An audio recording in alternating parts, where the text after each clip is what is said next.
Fremen make. With your permission, sire, I must check the integrity of your suit. It's all right. Dr. Banks, we're in your hands. A still suit is a high-efficiency filtration system.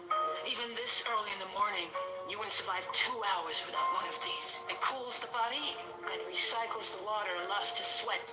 In good working order, your suit won't lose more than a thimbleful of water a day. Most impressive. Let's have a look at you, lad. You've worn a still suit before. No, this is my first time. Your desert boots are fitted slit fashion at the ankles. Who taught you to do that? Seeing the right way. Are you from me? I am accepted in both Siege and Village. Judge of the change, sire. Dr. Liet Kynes. My Lord Duke, welcome to Arrakis. You're the Imperial Ecologist. Thank you for the still suits. They are Fremen make. With your permission, sire, I must check the integrity of your suit. This dad was just judge of the change, sire. Do you think, in your experience with guns, do you, like, I would feel more comfortable having a 22, but it has been encouraged that I have the stopping power of a 9. Is that something you concur, or is that something that, it makes me nervous? What makes you nervous? Having the 9. Like, carrying that around. Like, that is... Oh, it makes you it makes you personally nervous to, like, carry one with you? Yeah. Oh, well, I mean, two things. One, that's okay to feel that way, and you don't need to, right? There's other people that will, and they will defend your safety if you're lucky enough to have one at the right time, standing near you, Yeah, right? I have to defend myself. Yeah, what are you afraid of? I mean, what about it? What makes you feel that? About what, the 9? Yeah, about carrying a pistol. Oh, no, my hesitancy is the power of a 9 and the destruction. I'd rather stop someone, but I don't want them to die. I know that sounds terrible, okay? or it doesn't make sense. But I really, okay, here we go, ready? I'll fuck up a bitch. But I don't want to, like, I know it's not realistic that, to hurt somebody that makes them stop. I just feel like, as a civilian, I don't have enough training, frankly, for me to feel as confident having that kind of power in my hands. And that's on me. That's not on anybody else except me, because I have to go to the range and frickin' practice. Exactly. Well, that's a responsible way to think. But that's responsible. Yeah, because how am I going to get comfortable unless I practice, you know? Yeah. But at the same time, it's like, that's why I was joking with the Walter PB kit, because I'm like, damn it, like, I still have a frickin' scar on my thumb because it has so much kickback, and I'm like, that's not funny. The reason I don't carry one is because I'm a borderline, like, very mildly autistic about, like, clothing on my person, like waistband lines and sock lines and like things touching. Like, yeah, I hate it, right? And so there's no comfortable way that I can carry something that's shaped and as heavy as a 9mm pistol on me at all times. There's absolutely no comfortable way I can have it on my body. I've already explored it. It just wouldn't work. I concur. I don't even like tags on my clothing. I know, it's a really weird reason, right? But it's like, it's just true. It's like, I mean, you'd have to have it in your pocket, which would never work for me. You'd have to have it strapped around your leg. Absolutely not. Like, it just wouldn't work. Understood. Well, that's why it was the convenience of 22, and I saw there were so many of them, and, you know, I'm The problem with 22 is it has no stopping power. It's fine for target practice, but the actual reason you would carry a weapon on you like that for safety, it doesn't provide you that. It's okay for murdering someone if you literally walk up and pop in the head with it. But as far as like stopping power for somebody that had a rifle or something, it's not going to stop them. Understood. Okay, thank you for the discussion, because I'm trying to get myself more and more comfortable with something that folks... 38. A small 38 would do it, for sure. Okay. Thank you. I have a... That would be, to get a real pocket size, like a lady's version of the 38 or something, you make them.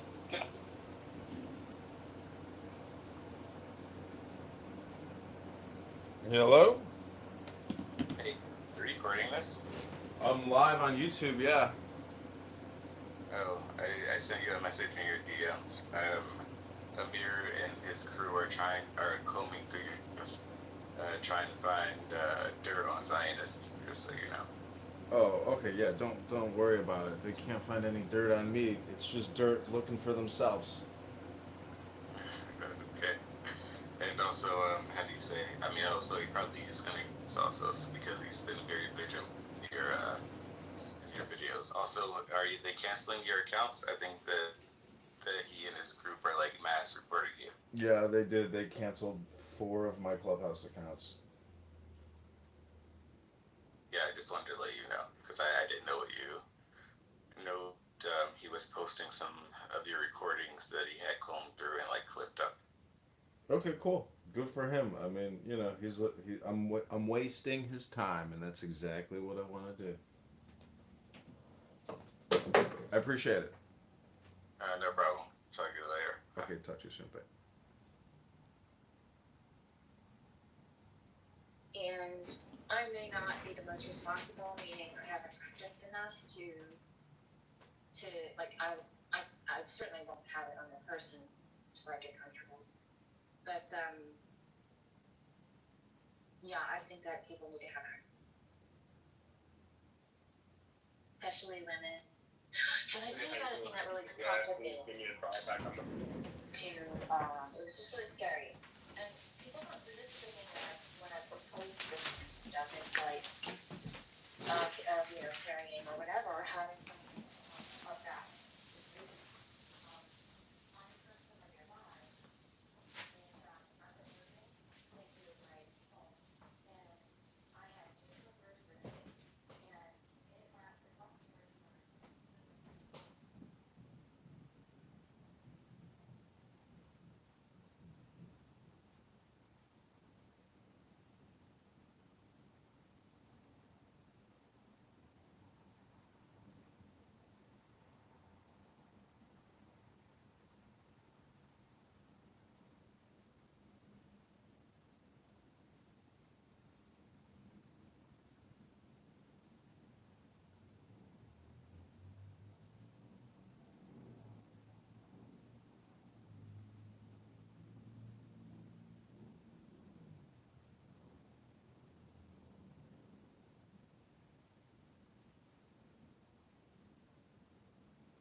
Blocking the walk channel, and there was a girl that was kind of in the area, and I was on the other side. But anyway, point is, she was afraid. She thought that I was just like blocking her in. I was physically intimidating, whatever. And I was kind of demanding them bring my dinner out because they were giving me shit about the timing, and I was like, no, I can't have the dinner at the end of the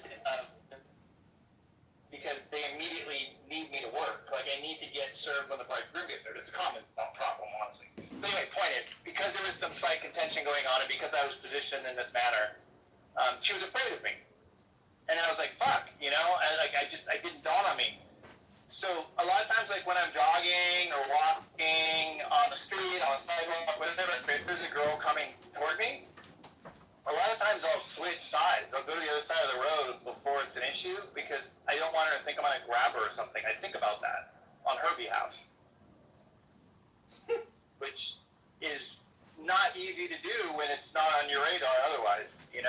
entitlement that I have. That I never worry about getting kidnapped. You know.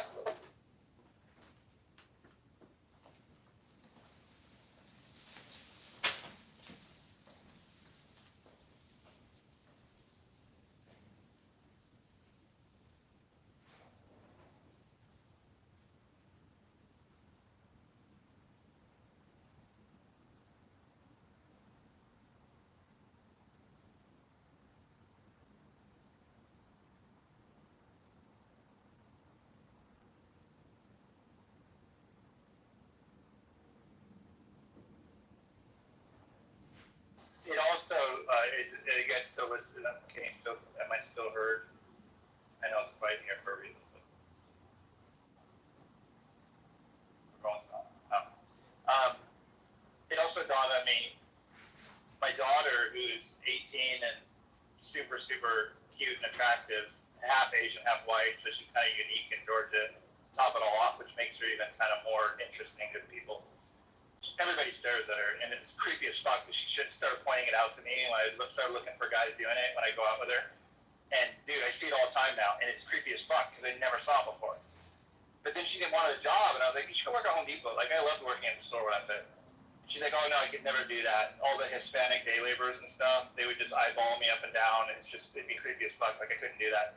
And I thought, oh, that sucks. Like, there's places you can't even work because of how you're gonna be like Google, like that was weird to kind of think about.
What's up, ladies?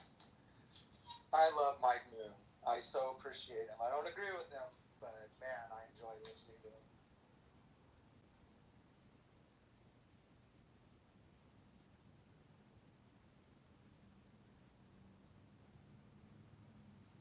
Right back. Man, I wish he was still here because I would love to like understand that way of thinking that you're gonna control the situation and even the criminals won't have guns and like the whole utopia thing, like it's gonna be a Meritopia, which is a great book, by the way. But it's just crazy. I'd love to understand that mind frame, that way of thinking. I'd love to understand the logic in that. Because I would join that society, but to assure that is impossible. I don't think anyone could come up with all the facts and all the rules you need and how you would assure that safety. It's impossible, and it's not the job of the government. And so that we even go through these conversations and these mental exercises, I don't understand. Maybe I'm crazy, but I don't think so. Well, you might be, but not for this reason. I'm driving, so I can't unmute much. So just to let you know, guys. No, good. No, I just had to get that out of my head because I'm sitting there trying to understand how Mike would achieve his. And is he Canadian? I don't think so, but Oh, no. Yeah, I think the point. I love your hair, Edie. I think it looks great. My hair. Well, wasn't it blue before? Oh, that was purple, but it was a filter. I do have it actually purple in like the back. You can't. It's not in that picture, but that all purple was a filter. It wasn't actually that color. So there. I'm back. I'm sorry. I had to go potty. That's okay. I think I'm being a good we're water too much. Yeah, the guns being part of our Constitution, the right to bear arms, is too much a part of American culture where you can't like, in Australia, they did taking the guns back in the 90s, but I think I don't know who was talking, but said, yeah, America's different. I think that's true, and I think you can't achieve something like that here. It just wouldn't work at this point.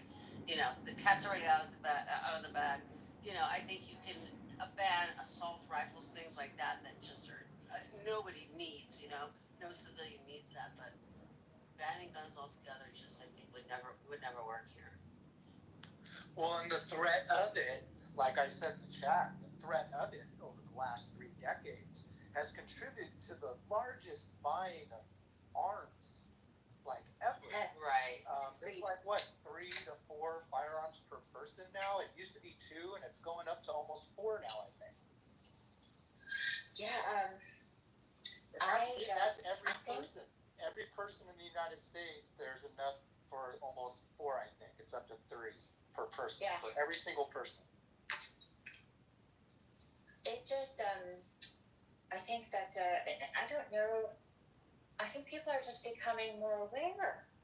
They're becoming more aware of the threats in their neighborhood. Like, for example, okay, what I mean by aware is, when I was a little girl, there were a lot of predators around that the parents were absolutely oblivious, unfortunately.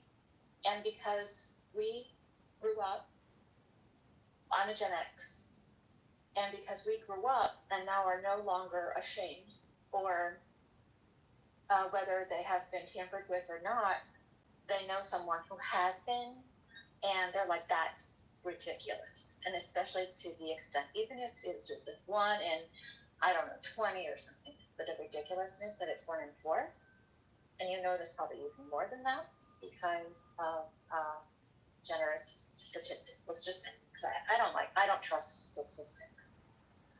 Anyway, I think people are becoming more aware now that there are dangers.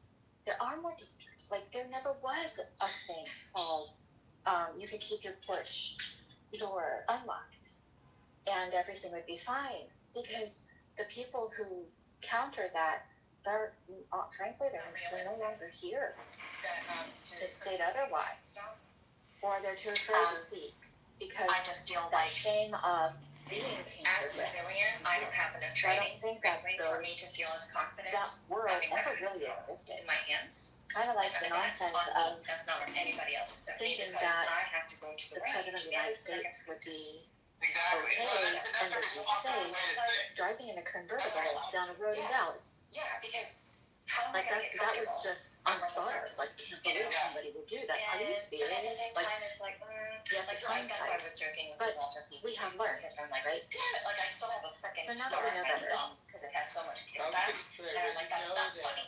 The reason I don't carry one is because I'm a borderline, like, very mildly autistic about, like, clothing on my person, like waistband This is lines not and a sock good. lines and things touching,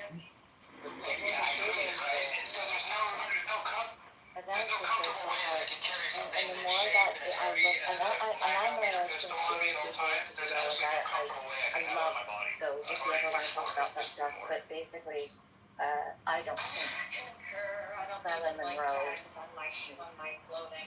like that's something that, And it's a really weird reason, right? But it's like, it's just true. It's like, I mean, you have to have it in your pocket, which would never work for me. You'd have to have it strapped around your leg, absolutely not. Like, it just wouldn't work. If we had to give them a tournament, like That's why with the unions look 22, and I saw there's so many of them, the criminals, and so you know, I there's just no law back then. I'm The problem with 22 is it has no stopping power. It's fine for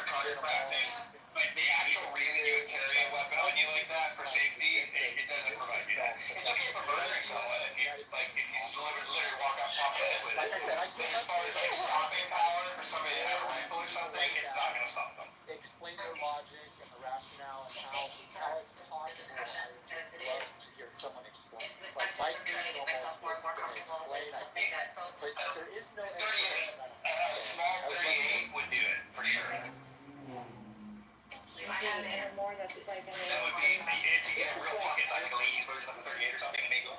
The hardest thing to fight is an idea.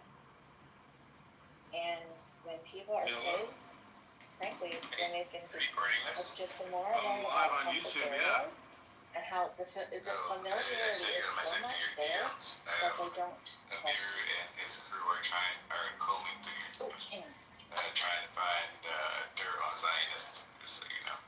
Oh, okay, yeah. Don't worry about it. They can't find any dirt on me. It's just dirt looking for themselves.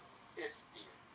People are getting fear. And also, how do you say? I mean, also you probably listening. It's also because he's been very vigilant. Your videos. Also, are you? They canceling your accounts? I think that he and his group are like mass reporting you.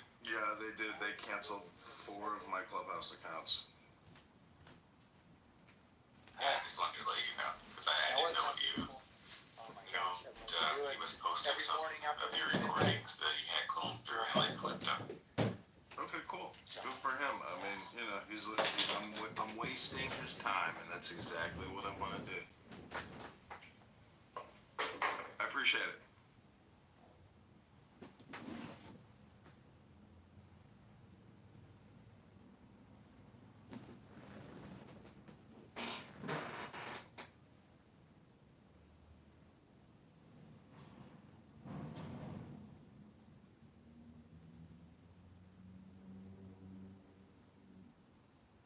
Go around saying fucking bullshit about people, okay? And then that just becomes the truth. That's the sad part about the reality that we live in. Yeah. With sad. Yeah. So yeah, I know that. You know that. We all know that. Yeah, trash bag had sex with a tranny. No, trash bag. You tried to have sex with a tranny and they turned you down. That's what I heard. Right. I think I can add. You didn't even fucking have this story. Anyway, proving my point. Let's move along. exactly. No. Okay, real quick. And that's the thing. The public opinion about him, right? Like my friend, everyone knows the story, right? He's very open about it. But everyone has this perceived notion about this person. Yeah, but not everybody. I'm very open about it, but they don't all have the accurate version. They don't have the accurate version, you're absolutely right. But my point is that when you say something publicly on a public stage, not privately, right? So let's say you had an issue that I've doxed someone, and you came to me privately, much different. That didn't happen. So what actually happened is that he said this. Well, then on top of what happened 2 days ago, he said that in the morning. Well, then late at night, Pepe does a big room, right? And I know people's opinion about Pepe. Now, so Pepe was caught a doxer by JB. So then Pepe does a room. Well, I get DM from someone. They go, hey, Pepe has a room about how he got caught a doxer just like you. And I was like, wow, that's so crazy. And actually, before Keegan, wait. To be honest, Wait, you're listening to Keegan.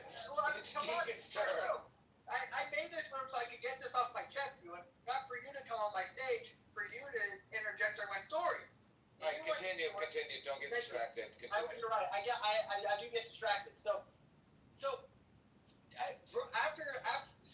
Pepe's room. So Pepe was in that room.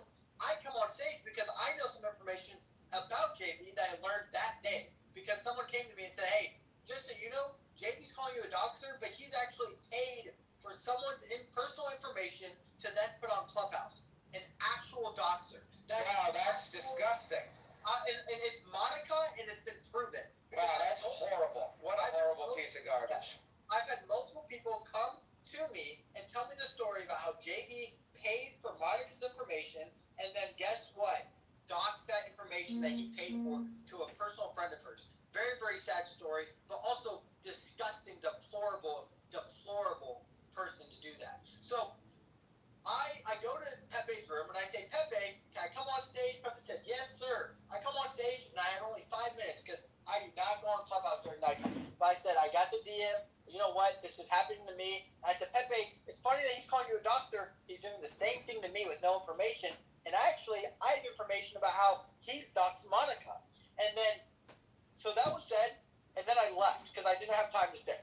But I wanted to be said, especially in a room that had replays on, so that people could listen back and go, all right, now we know this about JB. Because guess what? It's credible. I have multiple people who's willing to say this, and they're like, hey, I'm willing to say it on stage. I don't know where they are right now, but multiple people can collaborate with me and say, say, yes, this happened. So that happened. This would be a great time for you to respond. So then that happens, and then today, this morning, JB said, there's an individual in this room who just came on. I don't know why he's in my room, because he called me a doxer. He said, you can either leave or I'm going to kick you out, and I don't want you in my spaces anymore. And I thought, wow, that's really interesting. I'm not here for you. I'm here for your room, right? I'm not.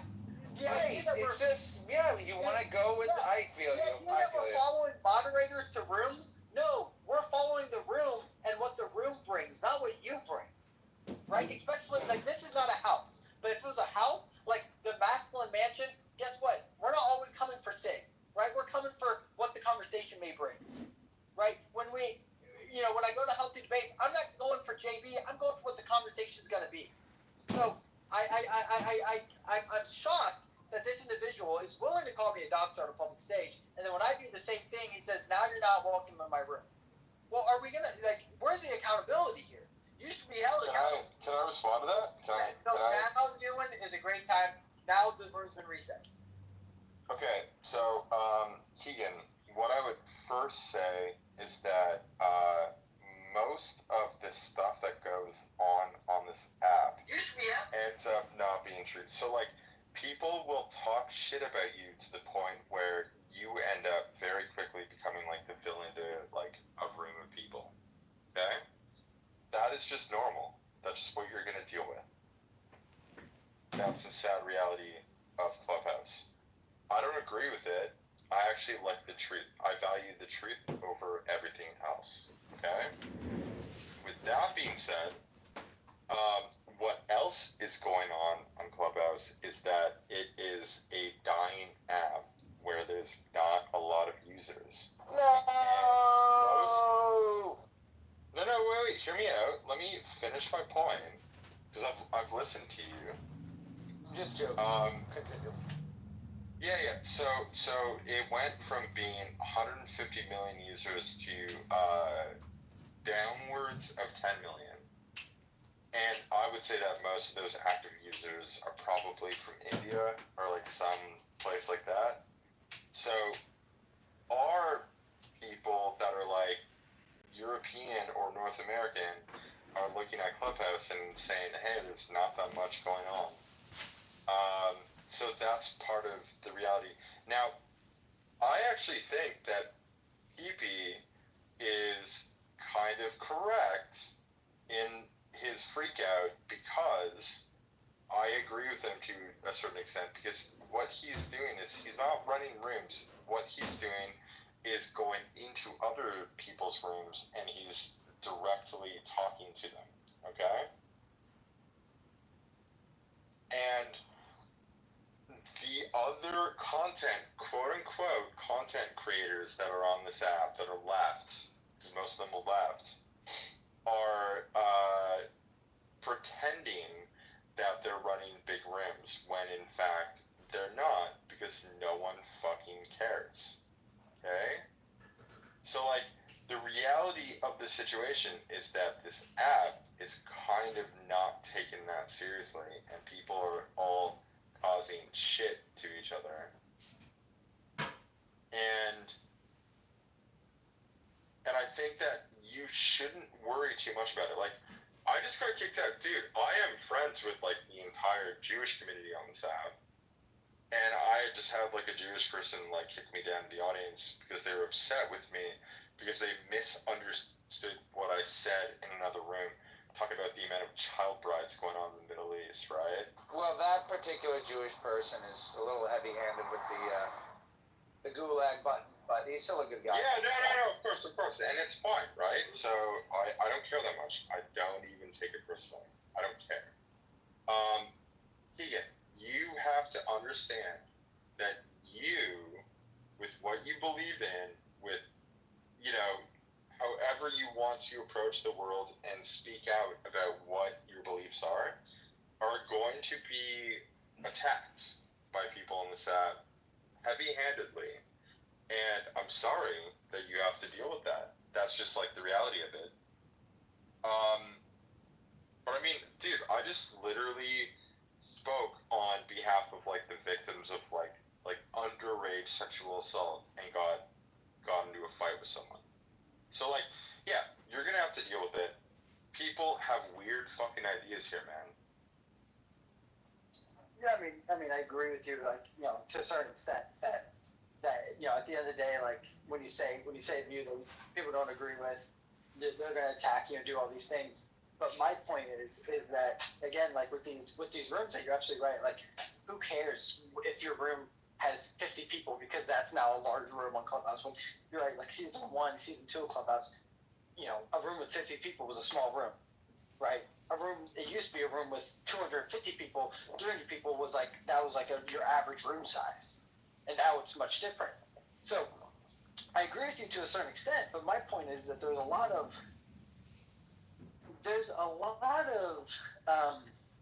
let me just say, individuals who will claim superiority over you because they're, you know, not just the moderator, but they say that's out of line, right? As a moderator, they say, listen, you know, a lot of people say, hey, listen, there's rules to a room, and then they'll say all the rules. Well, then people break the rules, and guess what? Nothing happens, right? They say, well, that guy's different.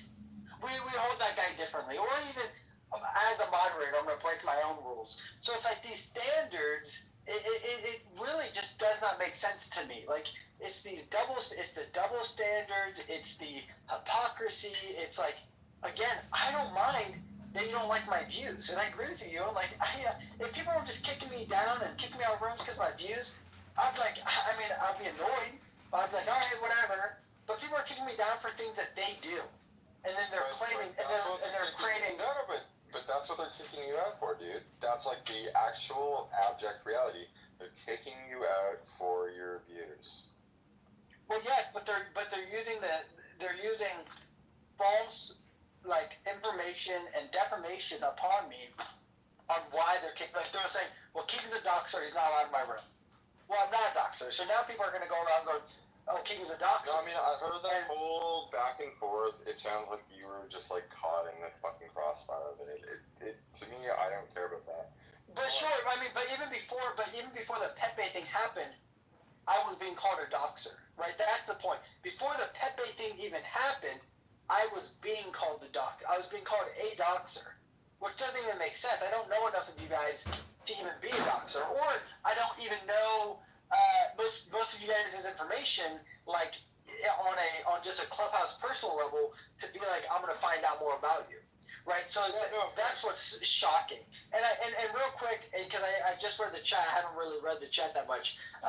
Mike says that is a lie. He didn't pay anyone for it. Sure. If he wants to claim that he didn't pay, again, I've had most people say he paid for it, but if he wants to make the claim that he didn't pay for it, he's still doxed her. That's the point, is that he's a doxer, and that he's calling me out for being a doxer. Well, if you are a doxer, why would you have a problem with a doxer? But Keegan, don't even worry about the chat. I mean, dude, I literally just saw the chat, and I literally had someone say that Indians aren't real. Like, and that I said that, which is like completely made up. I mean, I literally lived in India, so I think that it's hilarious that that person's saying that. Well, you might be a little bit different than me, but I do like to know that listen. I like, you know, I was kicked out of a room earlier today that they asked me, Keegan, do you think that you have good morals? And I said, I have moral consistency. Whether or not my morals are good in your standards is your standards, but my morals are consistent. So when I am someone who believes he has consistent character, and then that character is judged, all I am is a man and what my character is. That's all who I am. You are who your character is, in my opinion. And so when that character gets, and I think that maybe me and you are just a little different. You and I do care. And you say, well, don't. But I'm saying that's not who I am. I care about when people decide to lie. I care about consistency. I care about honesty. I care about, you know, I care about hypocrisy. That's the things I'm going to call out. I don't call out anything else. People want to say the N-word. People want to say, you know, that they hate white people. I don't care. I won't make any rooms about that. The only rooms I make is about this. Okay, Keegan, what I will say is that you are allowed to believe in what you believe in. Like, there's no one stopping you believing that. Most of the people that are responding to you are poor. You realize that, right? Like, you can tell. I'm poor. What do you mean? What do you mean they're poor? Who cares about that? You and I'm poor. And not everyone's rich. But they're poor as fuck, and they don't know how to respond to actual fucking ideologies or beliefs or anything like that. And if you're poor, then dude, get a fucking job. I mean, I think that's fair to say. I have a job. No, Ewan, I have a job. I'm saying that I'm poor in the ideas that I mean, my wife doesn't work, and we have a one income household. That's that. I mean, I'm doing my job. That's not, don't worry about my money. All right. But saying that just because they're poor, their opinions don't matter is really interesting to me. No, Keegan. The point that I'm making is that the people that can talk about this stuff and be calm about it are living good lives. Okay, we're looking at it and we're coming into these conversations and we're looking at it and we're like, that's funny, because it doesn't matter that much. Ewan, I don't think that you've been attacked the way that I've been attacked on the SAP. You can say you have, but I don't think you have, because you're saying that you wouldn't. Oh, I've been attacked way harder than you are, dude. I've been on the SAP longer than you have been. I don't know. I've been on since season 1. Maybe we just haven't gotten to know each other that well. But I've been here for a long time. And most people I'm sure knows who I am. But I know. I've been in rooms with you, dude. Keegan, I know who you are. I've been on this app for so long that I fucking know who you are. Well, I'm just saying again, and I think this is just a difference in personality here. Dude, we used to run rooms together. You used to be in my rooms daily. Well, listen, and then I mean, welcome back. And this is what Clubhouse has turned into since you've been gone. But it's true, though. It's melodramatic and might not truly matter in the grand scheme of things. And when I get off the staff, I don't think about it again. But when I'm on the staff, I like to be perceived a certain way. And I'm not being perceived the way I believe I should be perceived. I believe that others should be perceived in a different way. You got attacked, but you got attacked. Yeah, you got attacked by someone. Look, I don't think that it was fair that you got called out on doxing someone. I don't agree with that. I saw the whole thing go down. I was in that room. I think that you should absolutely be angry about that. But what I will say is that you will be attacked no matter what on this app. Because this app is filled with people with borderline personality disorder. And also, well, I do agree with you. This is an audio social media app that a lot of people don't get to talk to a lot of. And I'm the same way. I live in a very small bubble with this very small community. Like all my friends are Christians. Everyone I interact with are a certain type of way, certain type of thinking.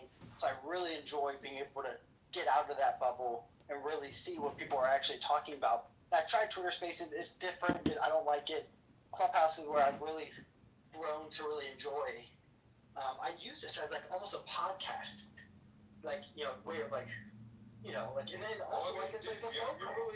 No, I mean, I think you should be able to use this app as a way to project your beliefs and everything. I'm not against you doing that. I don't think that you should be silenced. You and I probably don't agree on a bunch of things, but what we would agree with is the fact that this app should be available to you to put out your own means, So you should be able to tell people how you're feeling, what you want to broadcast, okay? I think that what is going on is that people have told lies about you. I'll agree with that. I'm going to say that they were lying, and you got thrown under the bus. But do you know what the best thing to do is? Go ahead. Tell them to fuck off. Go into their rooms, fucking spam their rooms, fucking start your own rooms like this, where they're literally if they come into this room, you get to have that debate, you know? Literally, when I have people who disagree with me, I will either join a room or I'll go into another room or start my own room where those people are seeing the title and they don't agree with me. And they are angry at my title, so they want to come in and they want to make a point. I'm great. Well, again, so my point is, and I agree that, like, Clubhouse isn't denying me the access to say my opinion, right? My point is that the public square has become very, very small because this app has become very, very small. Like, I don't even think when it comes to American European users, and I'll say, and I'm gonna have to clarify because I don't think many of us go into like a lot of like mainly black spaces. When it comes to like the political, cultural, societal discussions, I would say that's less than probably. I mean, it's probably less than 10,000 users, guys, right? And consistently, it's probably less than. No, there are 10 million active users on this app. Well, sure. I'm not saying that there are 10 million active users. I'm saying when it comes to American cultural discussions or political discussions, it is less than 10,000 people. Why? Because I've been here for, just in the past year, it seems like every single room is easy. I barely meet new people. Barely. And every room is less than 100 people. So it's like, I can venture into different rooms and, it probably all adds up to that amount of people. So my point is that when the larger rooms, like Healthy Debates, or like, any of Roger Mayhem's rooms, or any JB rooms, or what have you, when they decide you're not a part of this room anymore, well, now I've been ostracized to the out. I'm an outcast. And even just to listen, not even to talk, right? Like, even to listen. I was in JB's room and he said, "Why would you want to be in my room now?" I can't listen. I can't enjoy a podcast. I can't enjoy the discussion that may be taking place. Not to listen to you, but listen to someone else. So that's my point. Is you're absolutely right. I could open my own rooms. But I don't have the time to always do that, right? I'm working right now. I'm working throughout the day. And so my point is that, like, these people who get to conduct and pretty much control what other people are going to listen to and consume will then create outcasts and say you're not a part of it, right? They've done it to Diogenes before. I know that you don't like Diogenes, but like they do it to Diogenes. They do it to they've done it to me. They've done it to a lot of people. I bet they've done it to you, where it's just like, for some reason, John Kitover is such a good example. And John, I used to have a lot of issues with John. And I've realized, you know what? Clubhouse records every room. John recording every room it's the same thing. Who cares? I used to kick John out because I'm like, John records rooms, but then I read terms and conditions. They're recording every single room. It doesn't even matter. So, but yeah, so I find it just, again, we're allowing pretty much like dictatorship, and then these people will say the reason why you're not a part of our clique, the reason why you're not a part of the public square, is because of something that I also do. And I know I have proof that you do it, but really, and it's just like as you said, the real reason is because they don't like you. They don't like your views. It's not what actually is being said. It's something underneath. Go ahead, bro. I was going to say this earlier, but I think she was in the room, but it was hard to kind of fit a word in edgewise, as you know. But yes, so whenever that whole grad room was going on, and then the spillover into masculinity, JB was modded up in there, and he's very long-winded, and so it's kind of hard to predict when the end of his sentences, because it just keeps going on and on and on and on, like the Energizer Bunny. But he kept on saying, "Excuse me, I'm talking. Excuse me, can I talk?"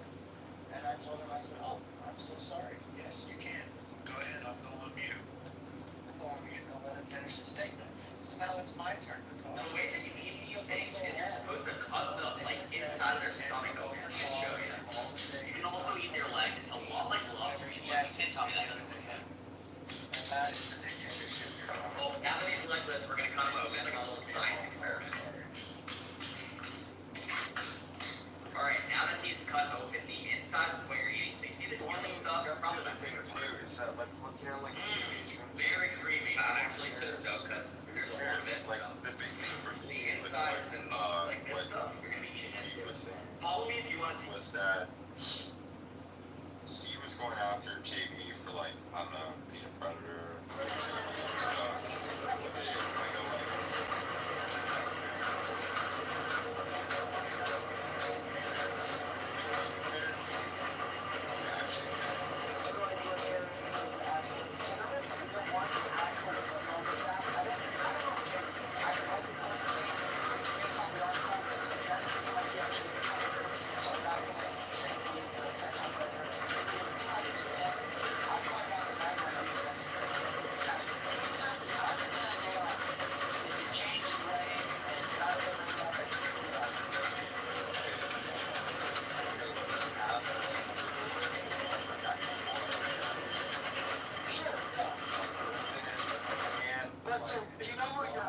constantly.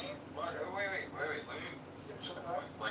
Like, dude, my first year. This little cutie drinking water from its owner's hand is actually a baby lavender albino white-sided king snake, also called a Florida king snake. These snakes are mainly found in Florida, USA. They eat poisonous snakes for dinner and are immune to snake venom themselves. Grown-up king snakes usually get to be between 1.1 and 1.6 meters long. Normally, they have a brownish-black base color with white patterns. Thanks to people breeding them in captivity, they've become popular pet snakes now. Their chill personality and ability to adapt easily make them a big hit with our pet fans. Here's the cool part. Since regular king snakes naturally have black, white, and red, breeders have managed to create all sorts of weird and wonderful color combos. Real people who I've like gotten to actually know in person in real life, right? Like that's actually happened.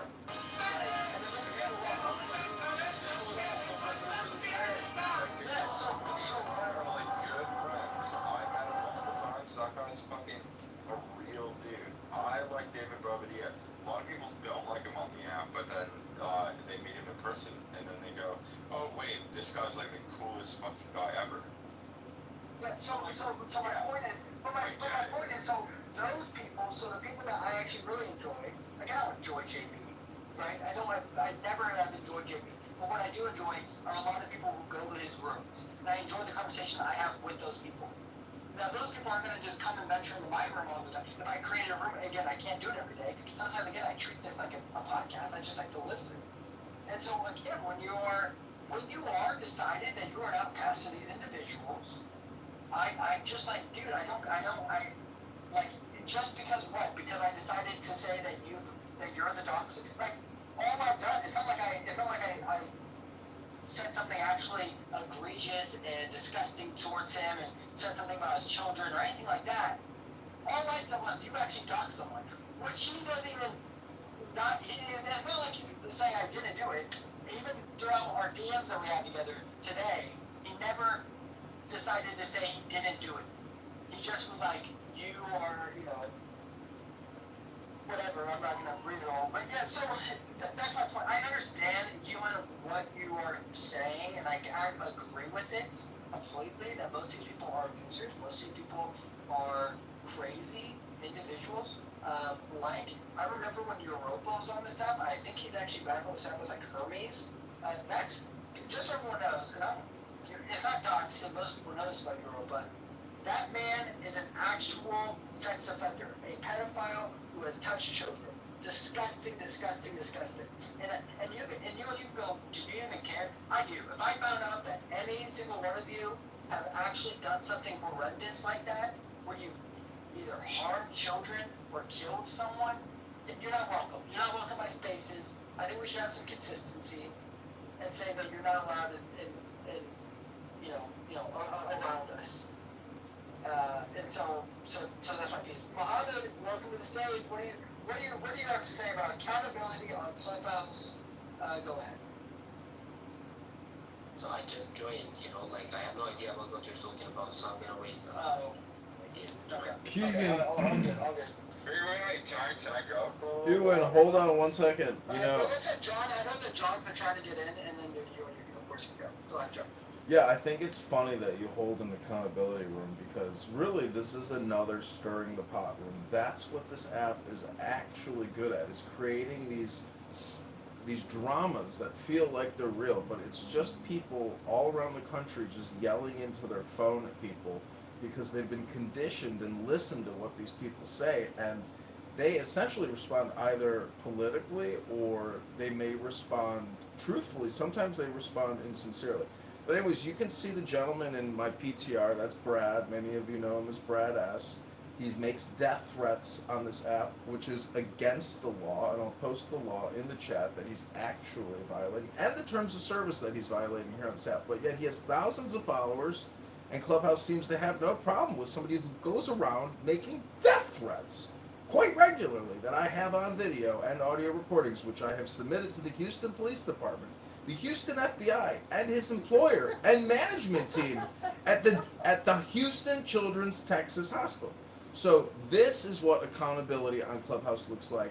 When you slander, defame, and libel John Kitover and the campaign to elect candidate Congressman Kitover, when we have contributors to the campaign like Mike Moon here right now, when you do that against John, an Army Service Connect disabled veteran and Citadel graduate, you've picked a fight with the wrong motherfucker in Chicago, and I can promise you the campaign will do everything we can do to sue you and wage garnish Brad S. So I hope he works hard because his wage garnishment and lawsuit is going to help fund this campaign and take us to Congress. This is John. I am complete. Wow, talk about accountability to be had on an individual who deserves some accountability. Now again, do I agree with doxing? No. John, I would say you should change your PTR. I do not believe in doxing. Oh, it's past that. We've actually sent the documents, the videos, to a law firm today who will actually be filing a civil lawsuit against Brad S. So we're there. Wow. Are you willing to say the firm or no? No, I don't want to mention the name of the law firm here on Club. I don't want to I don't want to dox the lawyers. Of course. Good on you, John, for someone who's willing to fight legal ramifications, for someone who has done some egregious things on this app, It doesn't. I mean, I think if somebody doxes you on X or YouTube or Instagram or Clubhouse or TikTok or I'm talking about slander, libel, and defamation. It doesn't matter where you do it. It's against the law. And when you make death threats on the internet, it's 100% well established that it's against the law. I will put it in the chat. Brad S. I don't know if he has a TBI from the war or what the fuck is wrong with him. He knows everything there is to know. Just FYI, everybody. But the point is, you can't come on Clubhouse and make death threats against people. And you can't libel or slander people. It's against the law, Brad S.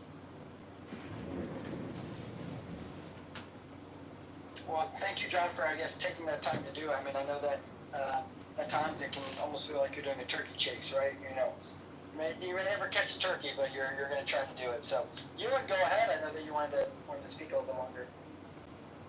Honestly, I lost my entire train of mind just listening to fucking John Kitover. Well, it's okay. I mean, listen, John does make a true point, which is that whether I'm doing this in a truthful way, which I believe I am, and I believe I'm doing it in a sincere way, because I actually feel an emotional connection to this. This is a pure no emotion here that you guys are listening to. This is potentially a triggering room. Of course, I knew what was going to go on if I did a room like this, but I thought it was needed to be done. Now, do I think that it's going to trigger a lot of individuals? I hope not. I hope that there's not a lot of rooms afterwards. It's not my goal here. Again, my goal is not for clout. My goal is for consistency.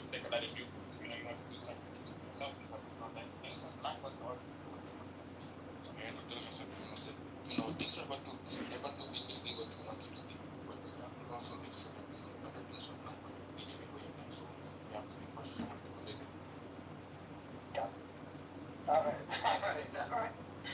Well, that's one of the 10 million users that you were talking about that venture. Suddenly have a craving for curry.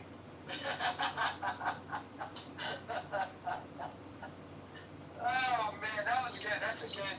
John, was that one of your accounts that came in the year? No, that wasn't me.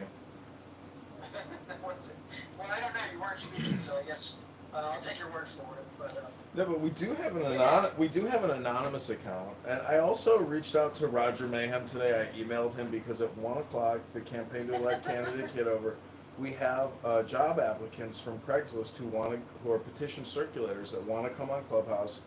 They're going to receive their training through Clubhouse, and they're going to print the PDFs for the petitions and start gathering signatures. Clubhouse, thanks to Mike Moon and Jay Breska is our biggest contributor. We will be getting signatures, and funding it all through Clubhouse. So I want to thank everybody here on Clubhouse who's helping us get signatures. Go ahead, BB. Okay, so I love Edmund. We all known Edmund for a very long time, a very, very, very long time. But Edmund, I'm sorry, it doesn't mean you can go around and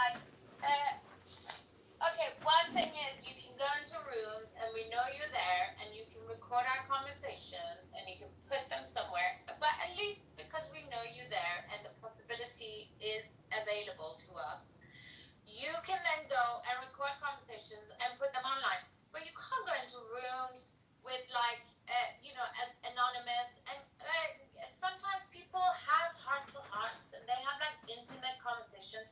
Yeah, I know. And some people come on here and they plan terrorist.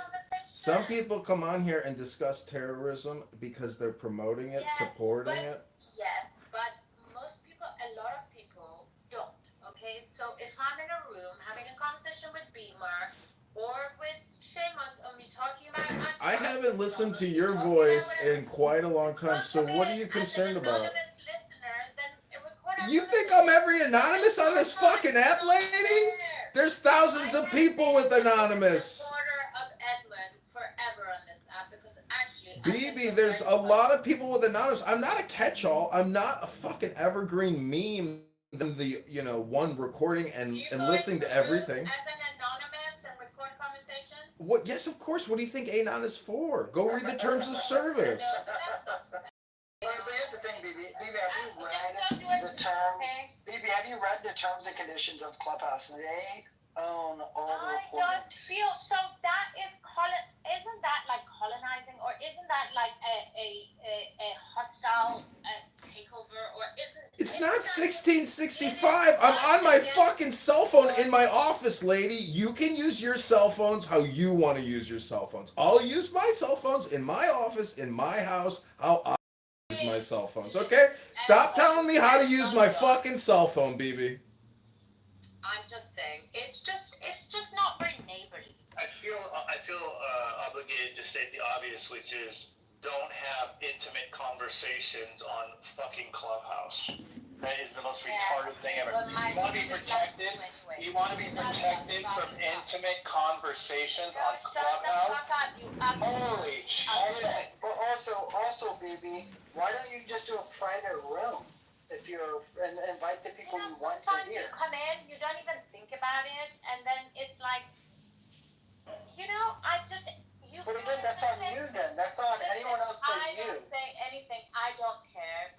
And also, I'm saying this for it's not John, it's Edmund. Because also, Edmund, one day you're gonna fucking get somebody's gonna slap some kind of a lawsuit on you. And nobody wants to see that, because I think most people on this app, especially us old timers, Mike, I don't give a fuck about you, by the way. You can fuck off. I don't give a fuck. But with Edmund, it's like, something bad is gonna happen, and I don't want that for you. Oh, believe me, I live stream everything I do, and I record everything I listen to as a backup, just in case something stupid or bad does happen. So, BB, I hate to tell you this, but I'm documenting reality. You're complaining about reality. That's called a you problem, BB. That's called a you problem. I am saying this. Hey, John, are you recording now? You are poking. Yeah, of course. I'm live on YouTube. Oh man, because I was gonna say that BB's making my balls itch, but that's too intimate for a recording. Nobody likes you. You're fucking ugly, and your PTR is unattractive. At least Edmund has. Oh, my PTR is unattractive. Do you want to see what I really look like, BB? Because I'm actually pretty good looking. I'm 6'3". I'm a good looking guy. Former U.S. Marine. I'm pretty good looking. I'm pretty good looking. That PTR is not me, retard. You're annoying. That PTR is not me, retard, but it is my real name. Yeah, I don't give a fuck. Edmund, at least. Oh man, I do it for you, BB. BB, but I do it all for you. Oh no! What am I gonna do? Oh shit! Yeah. You know, BB, what? And someone is stating in the comment, which she stated correctly, Howard. If you she left. She's just listening. If you have a problem, BB, okay, you have the right to go seek legal action, just like John Kitover has sought legal action against Brad. So you have the same rights. And every time Brad's mentioned, I feel obligated to say that I personally sat in a room with about 30 people when he told the man that he knows where he lives, he's going to drive to his house, he's going to rape his wife. I just feel obligated to say that that man said that. He didn't threaten his life, but John's heard him threaten lives. So either way, that is one despicable human being. Well, and John, I hope I'm not involved in your lawsuit, because he has threatened my life, but I do hope I'm not involved. Well, you might get subpoenaed. I gotta tell you, you're probably gonna get subpoenaed because you're in the recordings too. Yeah. And if I get subpoenaed, and if I do get subpoenaed, what I hope for, John, is maybe just a little action to come my way afterwards. That's all I hope, John. I will be honest. I'll tell him what I heard, what was told to me. But I just hope that a little action comes my way because I am a poor white American. John, can I ask you a question? Of course. Please address me as candidate. I was going to ask Keegan a question. David, please hold. Joe, let the lady speak, David. Joe B, go ahead. Ask candidate Congressman Kitover whatever question you might have. Kangaroo man. I'm Congressman, I'm sorry. Respectfully. What's the beef with Brad? I mean, you and Brad Links are in the chat, Joe B. Take a look. It's all on X. I've notified the Texas Children's Hospital in Houston. I've notified the FBI. I've notified the police. I've notified my law firm in Houston that are filing a civil defamation lawsuit against Brad Stauffenberger in Houston and Minneapolis. For what? You'll have to listen to the videos. You'll have to watch the videos. They're hours long. Brad goes on for quite a long time, Joe B. And I've got a lot of videos, and they're all going to be released publicly. And the FBI's been notified, the police has been notified, his employer's been notified. It's all out there. You can't come on Clubhouse, you can't make death threats, and you can't defame, libel, or slander people. It's against the law. And I'm going to hold this Irish potato-eating motherfucker. He's guilty. I'm filing a lawsuit. That's it. Shut it up. That might boomerang on you, bud. Are you okay with them making death threats to people, Joe B? Is that acceptable to you? No, but John's not much better. Nobody, I mean, there's death threats and there's not death threats. Are you going to let me finish, or are you going to just keep interrupting? So John's no better than Brad, really? John, I don't know. I haven't heard John say he's going to rape anyone's wife. I haven't heard him make death threats to people. Never once. Joe B. Wait, by the way, when people do that, JB, it shows that they're pretty horrible fucking people. Hey, I'm Joe B. Please don't confuse me with JB. Joe B. It means they're pretty fucking horrible people when they say things like they're going to rape people's wives and murder people. Joe B. Do you believe that on the app? Usually it means they have a small penis too and they're trying to be a man, but that's another thing. I know. Well, he was in the Navy, Mike. You know, look at the guy in my PTR. That's Brad in Houston, Texas. Look how fucking dopey. That's an ugly dude. Look at his dopey fucking eyes. He looks like he's stoned. Like, what the fuck, dude? Mike, I just looked at your PTR. Don't go there. This isn't me. I know, but I'm a good-looking person, Joe. Do you want to go make sure I put it? I'll put it up. Hang on a second. I'm good looking. I'll show you. I'm also 6'3", by the way. I got a lot of tail when I was younger. We're all good looking and shapely. Well, no, Brad's not good looking. Brad looks like a big fucking dope who's stoned. You see his picture?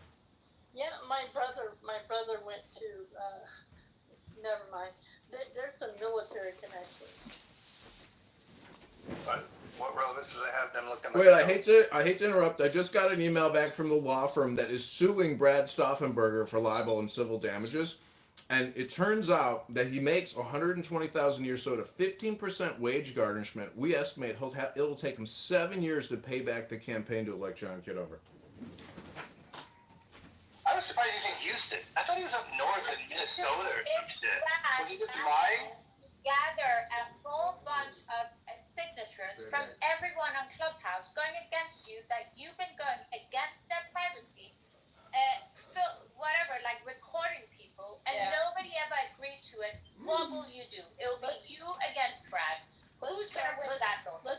up, BB. I mean, not against John necessarily, but it sets a Well, precedent. you're not so smart, Joe, right, John? Joe B, can I ask you a Because question? there's a lot of Hey, real quick, people who have not signed up for what you have done.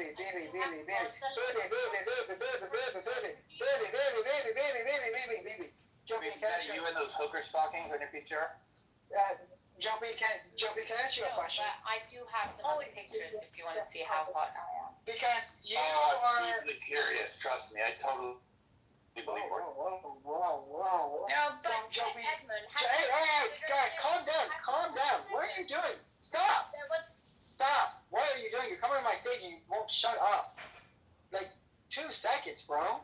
So, Joe B, you're friends with Brad S. Joe B, what do you think of Brad? Not once, but now twice claiming stolen valor onto actual men who served in our military. What do you think about that?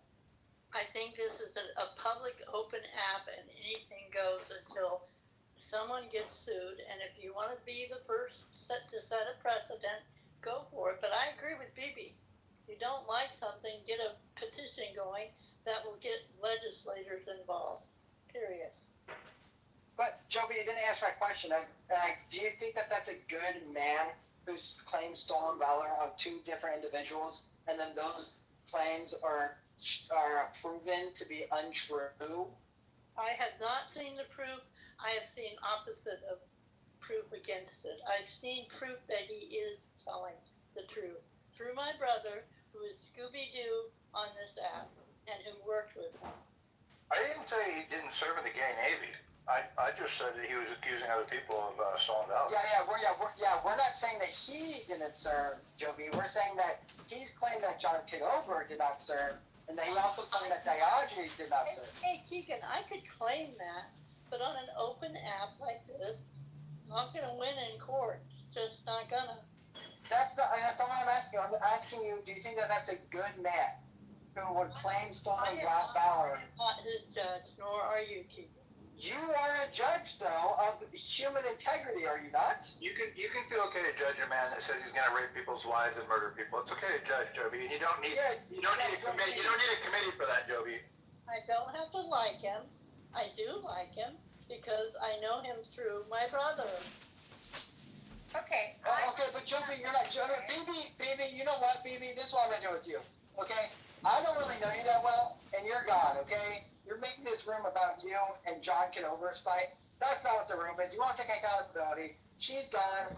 People who aren't taking accountability are going to be gone. They're going to be shunned away. We're done with these people. Keegan, let's point out that Howard down there with his fake ass PTR, whatever the hell he looks like, he put in the chat that if somebody has a problem with John Kitover legally, they have the right to sue him. That's me. Yes. So what I'm telling you is when I have a problem with you and I feel you've infringed upon my rights and you've broken the law, I have the right to redress that and sue you. So it goes both ways. And if anybody here wants to sue me for recording them talking their stupid shit on Clownhouse and putting it on YouTube, feel free to send the lawsuit and I'll countersue you. So have fun with all your lawsuits, everybody. But it's so, and I appreciate John, and yes, absolutely. If you have a problem, but Joby says I cannot. That's not my place. But my point is, it's really interesting when you ask these people who are good friends with these individuals, and you say, hey, listen, this individual has done this thing over and over again, right? And they say, well, that's not my place to judge. Well, do you know? So do you go through your whole life and it doesn't matter what people do? And you just go, no, it's not my place to... Like, no, we are a judge of integrity and a judge of character every single day. That's how we conduct ourselves. So why are we conducting ourselves completely differently on a Clubhouse app? If someone in my personal life went to 2 different military men and said, you're committing stolen valor, and that was proven wrong, I would say that man is deplorable. That man is a liar. That man is deceitful. And I would not trust that man. And then on top of that, if that man said that he was going to go to someone's wife, or go to someone's house and rape their wife, or go to my house and kill me and have sex with my wife, I would claim that man's crazy and deranged and a psychopath. I wouldn't need to think that, or if that claim was made to someone else, I wouldn't need for someone else to tell me whether that man is good or not. I would say that man is bad. And the idea that we can't have a judgment off of, again, integrity and in character, then what do you do every day? You're a blob of skin and bones and blood. That's what you are. You don't exist. Or have sex with your daughter, which is racist. She did say that. He also did say, he has said so many things, not just to me, to John Kitover, to Mike Moon, to every single probably person on this app, that he doesn't know what he says. So John Kitover saying that he's willing to sue him. He's willing to use legal ramifications. You might be held accountable. You might be held accountable a little bit. You might just a little bit. This is not a roast room of Brad Stauffenberger in Houston and Minneapolis, who works at Texas Children's Hospital as a claims manager. It's not a roast room. This is a legal notification room, Keegan.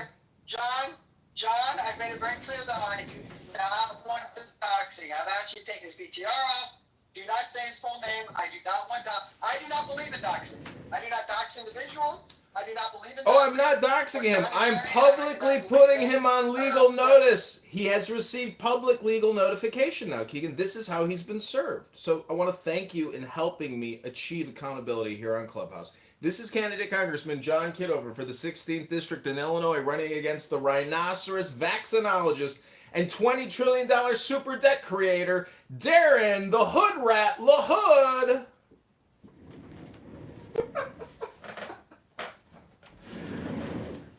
Gonna clip that one. Hey, isn't Mark Rice running? Hey, go get your denture paste and make sure to put them back in, because I couldn't hear what you said. Hey, fuck you, asshole, but isn't LaHood or Mark Rice running and kiss my ass? I don't know. Why don't you Google that? Let me Google that for you. Joe B, take your education policies. I looked you up on your website. You told me to look you up. You're not on that website. There's a bunch of other executives. You don't exist on that website, Joe B. Congratulations. Hey, poopy head. I work for Robert In-law. I have a contract. Not showing you my contract, dummy. Okay, you stupid dummy, you dumbass, stupid ass. Go ahead, Joe B. Do whatever you want, stupid ass. You big pussy. You big boy. That's what I want to hear on this app is that. All right, that's all we need to hear. All right, but when individuals listen, all right, I'm gonna kind of reset the room here because the man who has kind of created this, not really create this because this was gonna happen anyways if he never did anything about this. All right, here's a little reset for everyone who wasn't here. Last week, I was called a doxer. Don't know why, but randomly JB said, here comes Keegan. He's a young guy. He's a troll, but hey, listen, he's got a good head on his shoulders. But he's a troll and he's a doxer. He needs to fix that about himself. Other than that, he's a good guy. Right? I have a random stranger telling me I'm a good guy, but I got some stuff to fix. I'm a doxer and I'm a troll. And I thought, yeah, I'm going to let that slide down my back. I don't care. Then he makes a claim 2 days ago. Again, the same claim. Here comes Keegan. He's young. He's a troll. He's a doxer. But he's a good guy. And I thought, I'm not a doxer. What is he talking about? So then I decided to say, hey, I'm not a doxer. What are you talking about? And he moved on. He never said a word about it. He actually muted up, didn't say a word to that. Someone interjected, and then the conversation continued on. So then I was like, man, that's really interesting. Why is he saying that about me in a public room in front of a lot of people? Well, then someone reached out to me individually and said, hey, listen, it's funny he's calling you a doxer when he's doxed Monica. When he got Monica's information and doxed her. Now, I was told he paid for it. Supposedly, he didn't pay for it. Which I guess it doesn't matter if he paid or not paid. He still doxed an individual. He still reached out to someone to find out personal information about that person and then doxed her. I don't like that idea. I don't like that one bit. So, then, I heard that Pepe, I got a DM saying, hey, Pepe's in the room. JB called him a doxer. And JB's going around saying a lot of things about him. And I thought, that's so interesting.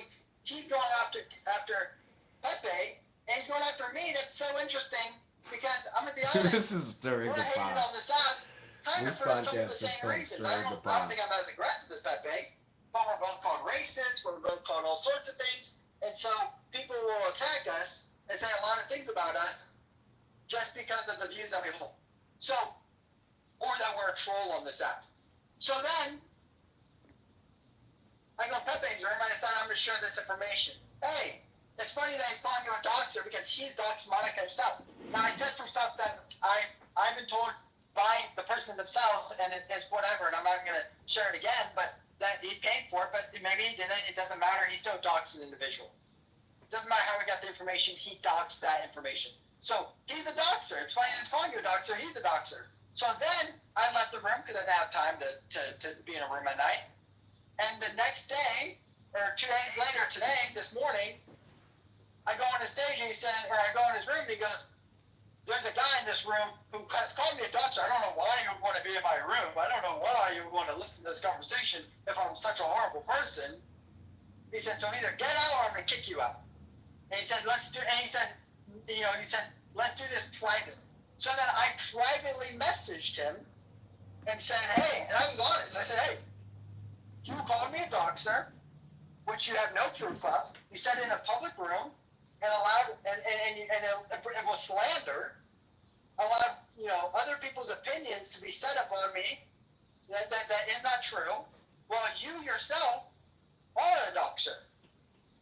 And his response was that you are playing victim. You wanted to be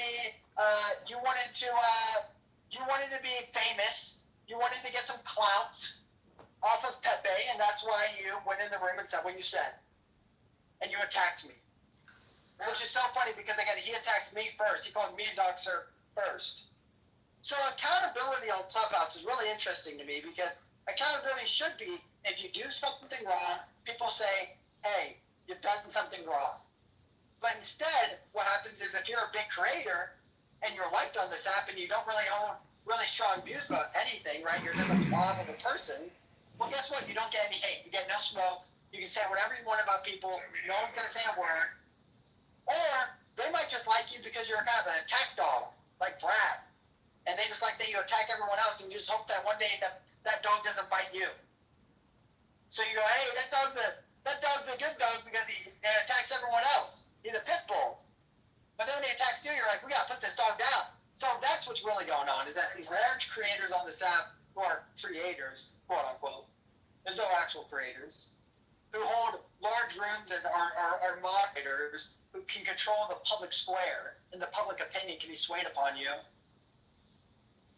are truly the most double standard, hypocritical, and again, non-responsible, accountable individuals on this app, and I'm very, very done with it. And I'm a 26-year-old. I shouldn't be the one who has to say this. I don't think it's any kind of a come to Jesus moment or revelation or catharsis. Coming on this app and regularly making death threats to people and how you're going to brutally murder them is against the fucking law, and you can and will be arrested for it. Any kind of a come to Jesus. Yeah, it is that simple. It is that simple with one individual that we are speaking about. But again, these individuals who have been on this app since season 1 of Clubhouse, and when they first were on, they weren't that big, but as they continue to gain followers, they continue to do rooms by themselves, they got larger and larger, and it almost seems like they thought their popularity would never end. There was no accountability for what they've said to individuals. And again, all I want, just some apologies and saying I'm not going to do that again. I'm not asking for money. All right, John Kitover, I'm not looking for legal ramifications to be set upon this person. All I'm asking for is, hey, I shouldn't have said that. I'm sorry. Let me do a public room and announce that I said something false about you because I did it in a public room. That's what I want. Hey John, check your message from the end of that channel. Well, and it's like when CNN does a article on someone, right? And they're completely wrong, and they're proven wrong, and then they have to resubmit an article. And guess what they do? The first article is a massive tweet. They do a bunch of coverage on it, and they get a bunch of people to listen to it. And then when they say, "Hey, we've lied," guess what they do? They do a they release one small little article on their website. Nothing is done. So it's really interesting that when people say, well, what are you trying to gain from this, Keegan? What are you going to get from this? I said, I just want a public apology because they publicly denounced my name. Wait, That's all it was. Keegan, I just want to let everybody know that I hope you don't think you're being manipulated in the audience or anybody else here on the stage emotionally. Because I want to let you know, this has nothing to do with emotions or feelings. This has everything to do with the letter of the law. When you come on a social audio chat app and you make regular death threats to murder, slaughter, and kill people in detail for hours, and people record you doing it, it is against the law. The FBI and the local police in Houston and in Minneapolis will arrest you for making death threats and going into detail about how you will murder people.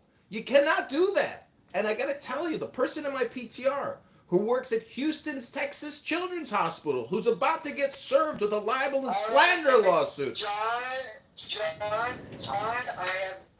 this is my last warning on you.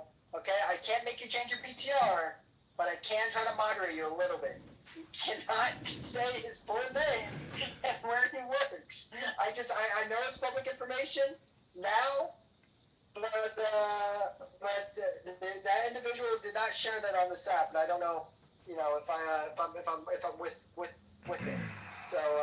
I'm just trying to clarify the letter of the law here for people in the audience and all the Anon accounts who might be wondering what I'm talking about and who I'm talking about and when and where and why and how. It's all here on Clubhouse, ladies and gentlemen. It's all recorded. It's all put on 13 YouTubes, 2 Clubhouses, 5 X accounts, 3 Instagrams. It's all on the internet for all of you to go find and see. And the FBI and the Houston Police Department have the exact clips that they need.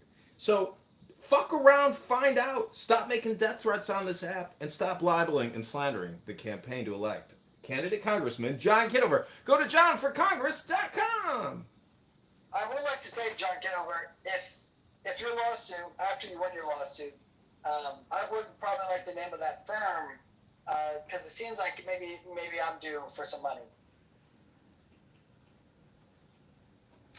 The number one rule of lawfare is never dox your lawyers. Never waste their time when they're busy trying to do a service process on the gentleman in my PTR and deliver him the lawsuit.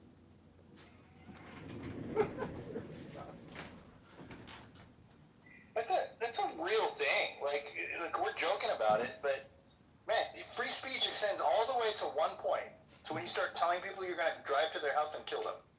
That's a real fucking problem.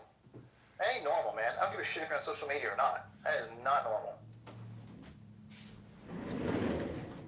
So I hate to break the bad news to you, Joby. You can come up here and criticize me all you want, and everybody in the audience who's probably enjoying this pot stirring or this roasting, don't enjoy it. Just know that when you come on Clubhouse, the fact that you are making death threats, but your account is still up with thousands of followers, do people not report him? Does it take one fucking asshole to report an account?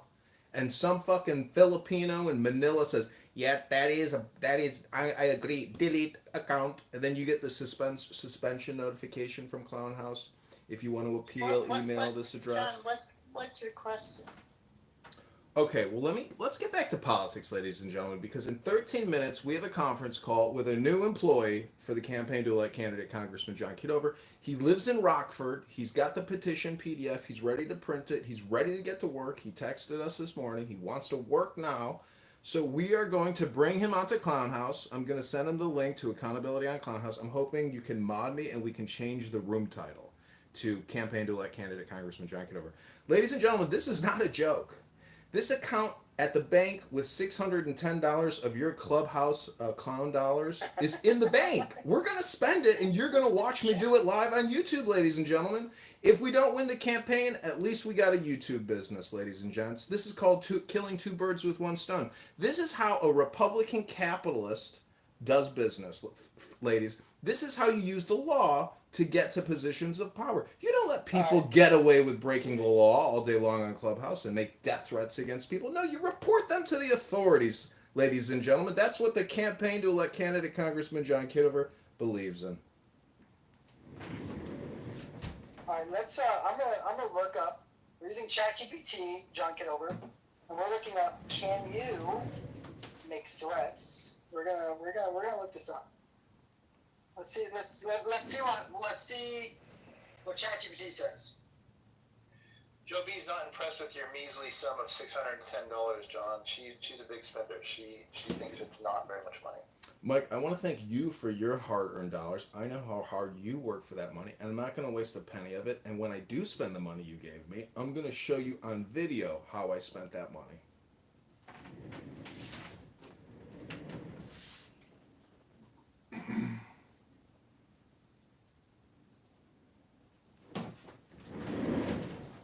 I tried to give you a clap, but I've maxed out my...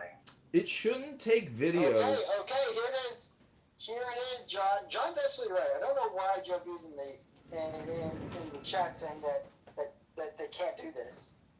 Criminally, number one, if you threaten to kill or seriously injure someone online, it can be prosecuted as a crime. In U.S. laws, they do vary by state, but nearly all 50 states say that making threats of death and seriously bodily harm is a felony if the victim reasonably believes the threat could be carried out.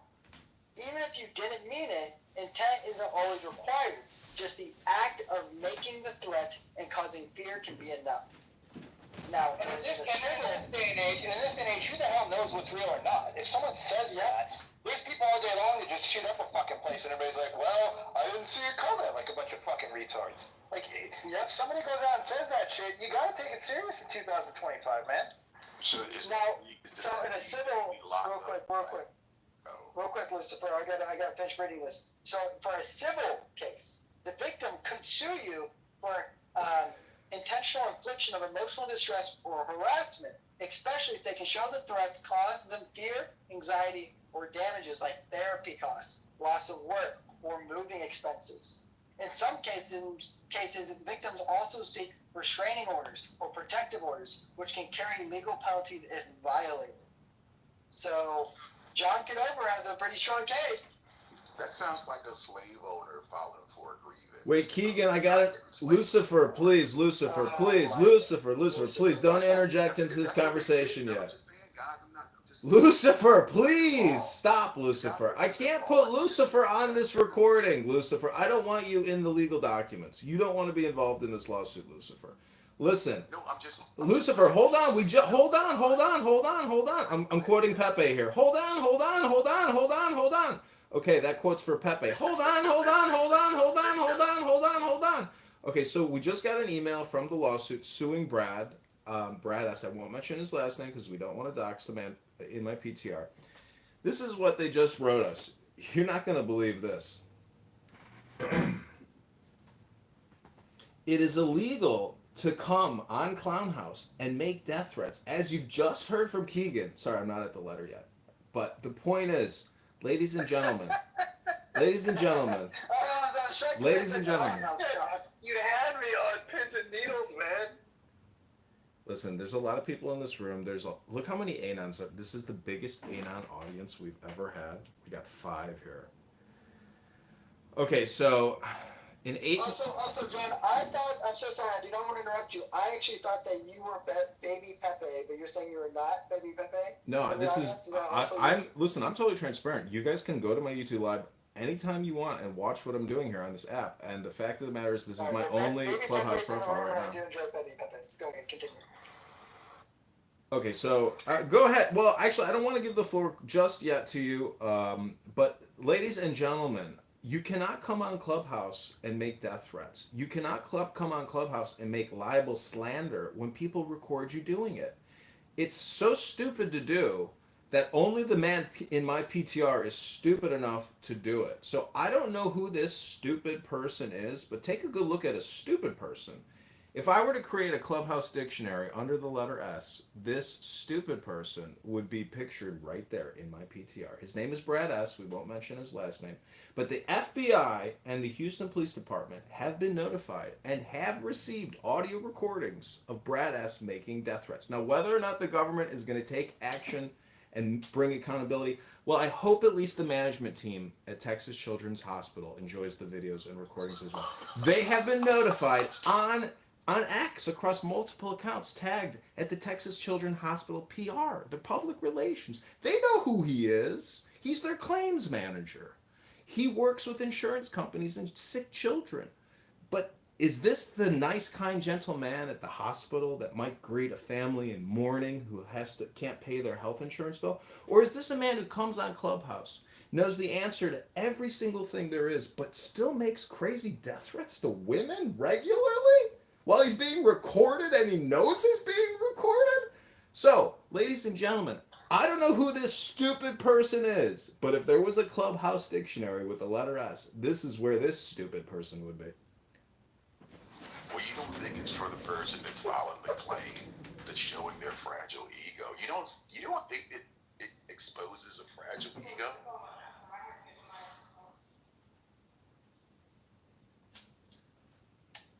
John, are we gonna hear the email?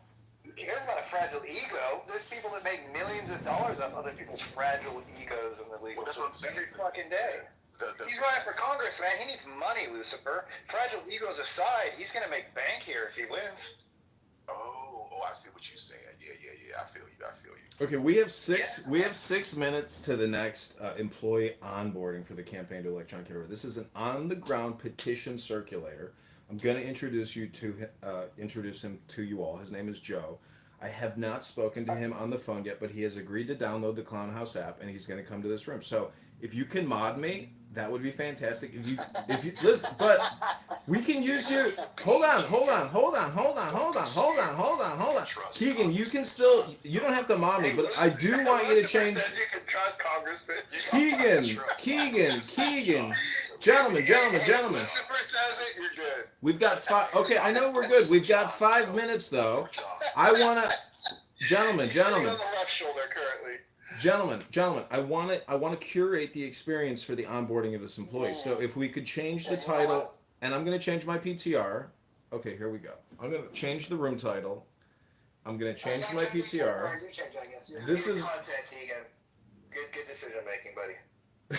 This is a room reset. I think we've done enough of accountability on comments. By the way, that's a beautiful picture, Keegan, of you and your dog. There's one more final thing I want to say about Brad S. This Irish. We should all put pictures of us, our dogs. I'll have to do that. In my opinion, John, I know that you want to do the campaign to elect candidate Congressman John Kitover, but in my opinion, it should be elect candidate Congressman John Kitover 2026. Okay, go ahead and just update the room title to however you deem fit. No. This is not your room, John. Well, see, the thing is, you, as a green bean, that means you essentially have the supermod privilege. It doesn't really matter to me. What I want to try to do here is make this a welcoming and comfortable experience as a new onboarding experience for this for Joe. So the whole point is to depolarize from the gossip and the drama swirling that happens on this app. And then I just want to say one more thing about Brad S. and this controversy that you've been listening to. Look in my PTR. I just updated it. That is a private video which has been recorded with a major broadcast network, and they went bananas because we did it live and they didn't know I was recording myself do the interview. So yesterday they demanded that I make the video private or delete it.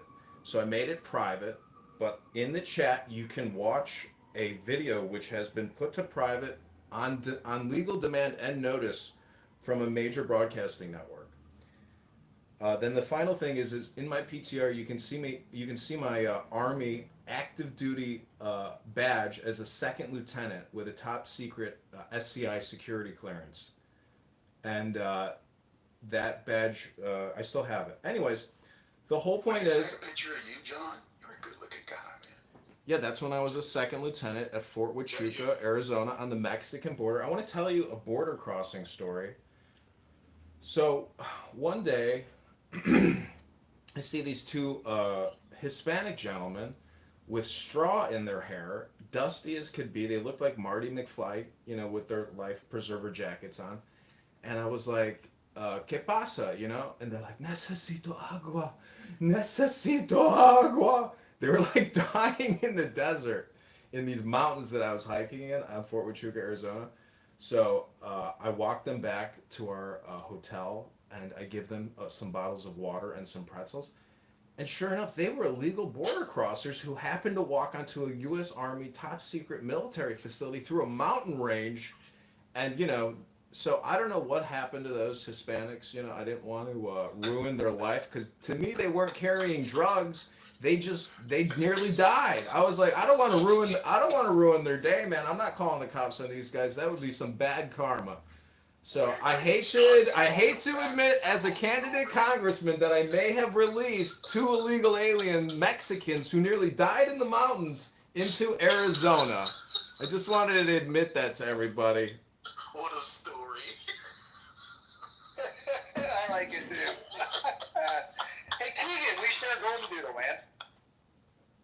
Mine's a labradoodle. Oh, okay, fair enough. Yeah. He took the two back to his hotel and gave them pretzels and water. No, that's not flex speed.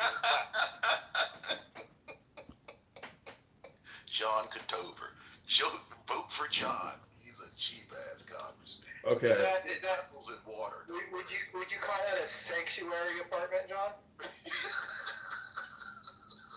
These guys were so close to death. And you know how stupid I was? I thought maybe they were from Spain and not Mexico. And they were soldiers that we were training.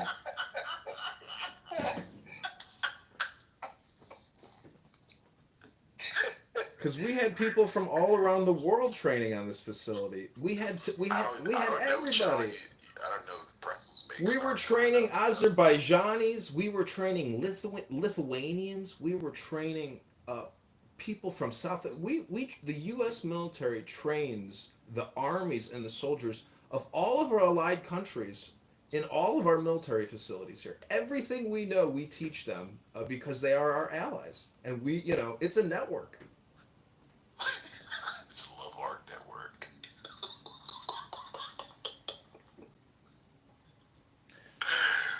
Now, John, it is 2:00. Are we getting a campaign call? We are. I'm gonna send him the link now. His name is Joe. I've never spoken to him. Please everybody practice all decorum and be polite. And you can be transparent with him because, I believe that he can actually do fundraising for the campaign. And I think this is like the way into the campaign is to try to essentially force somebody to be involved in an immediate campaign fundraising money bomb. So he has received the link. That's my terrible website above with the Clubhouse logo, actually. And you can go to the blog section, and then the first post, there's a link to the antidote. And I can post that as well. But if you do want to donate to this campaign, the money will be spent live. I will film a lot of these people doing circulation petitions, and I'll have them send in videos, come into Clubhouse rooms, post on X. Like, that's part of the job. They're also like a digital campaign content creator. So if you can't do the job, you can't do the job. But this is what we're asking people to do. And this guy said he wants to work now. So any man... Now, John, I don't want to cut you off, but so does he know he has to be here at 2, or is this like at 2:15, or like? No, he knows. Right now, is what I'm saying. No, he knows. He's got the link. If he shows up, listen. This is what our last text messages are. But is he late? Is my question. So right now he's late. No. Give the guy 5 minutes for God's sakes. He just got the message. He just got the text. You got to give him 5 minutes. I was always told that if you're on time, you're late. If you're 5 minutes early, you're on time. This is a show. This is a show over here, Keegan. I'm the one doing the production over here. Yeah, Keegan. JT, is this like a racist thing? Is that what you're saying? Not at all. I'm just making the claim that this individual has already shown me a lack of No, Keegan, this type of attitude I do not want in this room. You need positive vibrations with this young man. Please. Keegan, you're gonna kick from your own room. Yeah, Keegan. The whole point of this is a freshman in college or a fresh, private in the Army. This is somebody coming into the campaign who has no idea that there's this entire, backdrop to the campaign, but he can help fundraise right now. Listen, I hate to quote Kanye West, in Keegan's room, but I want to quote Kanye West because I went to a Kanye West concert, and my friend or I bought a CD, and in the dust jacket, I'll never forget the most insane quote I ever He's read. the goat, John. By He's the goat. Kanye Go West. ahead. He said, "If you can't be used, you're useless." Type shit. You heard that, ladies and gentlemen. If you can't be used, you're useless. That's a direct quote from a dust jacket in a Kanye West album.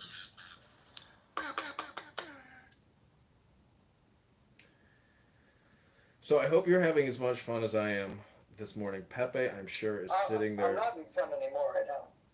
Well, listen, the point is, if this guy doesn't show up, he doesn't He's show late, up. John.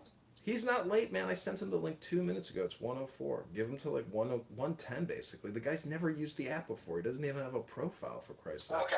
I don't know. Right. Keegan has a point though. Keegan, like, you do have a point though. Like, what does that say when he's late? What does that say about the situation? Well, now, if anything, the implication hasn't put onto John. John, why are you not more organized, knowing that he was supposed to be here at 1, you didn't send him the link to 102? Well, I'll be honest with you. I was up last night till about 4 in the morning working, and I got up at 10 o'clock. So for me, I'm still just finishing my coffee, and this is the afternoon early show. So I go, But John, 18 hours a day on this app. But John, I'm worried. You as a congressman, if this is how you conduct yourself, I'm worried. I hate to tell you this, Keegan, but this could be the future of communication. And I got to tell you, having worked, for Google, for Microsoft, for the Treasury Department and the IRS, and working in the U.S. Army, this is the quickest and fastest way to organize and to communicate transparently. It's a free conference call. And so in the chat, you can watch a private video, which releases tomorrow with a major news network, where candidate Congressman Kitover talks about economic philosophy and theory for about 45 minutes, about taxation and debt, about war and vaccines. It's a private video. I was told to make it private and unlisted because the main publisher who did the interview claims that they own the copyright.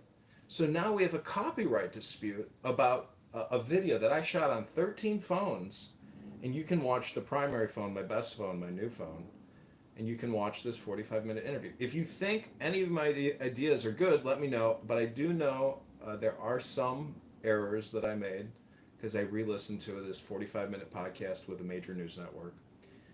I may have said billions and not trillions, meaning that if we cut Medicare, Medicaid, we cut it by $1 trillion, not by 1 to 2 billion. I think I made a numbers mistake there in a segment. So anyways, I hope you're all enjoying this. If Joe is in the audience and you raise your hand, you can come up and Keegan and I will onboard you onto the campaign to elect John Kitover. Now, Keegan is not a part of this campaign. He's merely decided to co-host this event. This is as if he was doing a signature petition, a luncheon or breakfast or dinner. He's hosting us. He's just the host. He's not involved in the campaign. He merely contributed his time to helping organize this conference call with you here in the audience right now. So thank you for being here. Go to johnforcongress.com. Look at my website and look at all the towns. Peckins. Have you ever heard of Peckins, Illinois? Have you ever heard of Bloomington, Norma, Illinois, Peoria, or Rockford, Illinois? This is a sliver of Trump country in the heart of Illinois. There are a lot of Republicans there. 85%, 95% people vote Republican. You should see the other guy running for Republican governor now. Keegan, you're not going to believe what the other Republican candidate looks like. It's to me, he could fucking win. What's his name? He's got a very complicated name. I think he's, either on the spectrum or he is an artist or a farmer. And just I think he's a legit, see, the thing is, you're going to have to judge by yourself because I don't want to be cruel to his fashion style because I think they're very artistic photos. Anyways, you'll see. Maybe I inspired him to run. Probably. Are you putting as your PTR or are you going to give us his name? I'm going to have to Google this one. Oh, wait, I can just Google my name and he shows up. So it's on ballotpedia.org. This is ballotpedia.org. I wonder if you Google his name, does your name show up? Because that'd be, I mean, not good if everyone can Google you and he shows up. That's not good for your campaign. Oh no, it's good. This is all good. I see, Keegan. I don't believe in censorship. I want to get to know people. I want to really look at what they post online. I want to know what they think about. I want to know who they're connected to. I want to know everything about everybody. So the point is, his name is Garth Gouletti. Keegan Brad S is open the room. Okay. That might be a response room to the campaign to elect candidate Congressman John Kitover. But David, thank you very little, as usual. Yeah. With all due respect, kick 'em. Go ahead, David. Tell us how to kick somebody. Oh, David got kicked. Who would have guessed? Okay, so No, I didn't kick him. You kicked him. Don't kick him. I didn't kick him. He left, or he moved. He moved himself to the audience. Don't kick anyone, John. I didn't kick anybody, because I think David adds spice to the show. So, anyways, let me pin the link to this guy Garth Gouletti. If people in the audience would like to contact him and try to invite him to Clubhouse, please do so. His name is Garth Gouletti. Yes, this is what we need. An official political debate between two candidates. I agree. Wow. I agree. I've been trying to get Scott Kent Jones. Wow, this individual. Look at those photos. What's the name of that movie with where he does the dance? Well, what about Darren LaHood? And that's the only other Republican. There's 3 Republicans running here, John. I know. Look how many Democrats are running now. A lot of Democrats, actually. It's kind of shocking. What's going on there? Has a Democrat won this seat before? Well, they redistricted it, so they say it skews 85% Republican, but we're going to find out, because people are more politically activated now than ever before because of X and Instagram and everything else. I think people are really vested in politics, and really they view it as like an investment. You know, when I voted Trump, I mean, that's an investment, you know. Every time you vote, you should basically get some type of an ROI percentage indicator on, you know, what you're actually getting for your vote. I mean, it would be really cool if there was some way to actually track your ROI on your vote in terms of, like, how much that vote costs in taxes, how much it costs in borrowing, and how much it costs in long-term debt liabilities. Like, if you were to determine how much your vote actually costs you, you know, it would be wild. You could track it all. You can, I mean, there's ways to just look at GDP over 25 years or 50 years. Grok lets you do all kinds of amazing calculations. And part of this campaign is I have to put together policy papers or position statements. And I've done so many already on Grok, but they're not really organized. So, I don't know. I'm probably going to create a new website soon. But I have so much invested in X. I have so many X accounts and so many YouTubes John, and so many Instagrams. John, as I'm looking at these candidates, you got a tough task ahead of you. No, it's really not. Keegan. Darren LaHood, listen, he looks like a politician. He is a politician, but Keegan, the whole point is my victory is getting on the ballot in March. When I get on that ballot and John Kitover is an option against Darren LaHood, I've done my job. That's all I can do. I'm live streaming this campaign.